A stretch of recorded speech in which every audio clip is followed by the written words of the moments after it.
John, good evening. Good evening, Daniel. How can I help you, John? Yes, I wonder if you could tell me, I want to see if I've got a leg to stand on here. I had a car accident in January.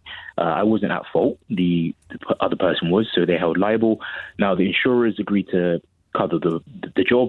The repairs were done, sorted, the cars went to the garage, and I wanted to get back 2 parts from the car that are fairly reasonably expensive. They were cosmetically damaged.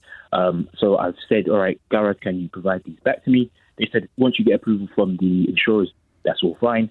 I spoke to the insurers. They said, no, I want to see if I've got a leg to stand on. Right, let me just repeat that back to you to make sure I understand. Sure. Your car was damaged in a crash. Two of the parts that were damaged are expensive parts. Yep. They've been replaced. Yep. You want the damaged expensive parts that the insurance paid for. Yep. Essentially, so you can presumably make a little bit of a profit by fixing them and selling them on the side. Well, potentially. Yeah.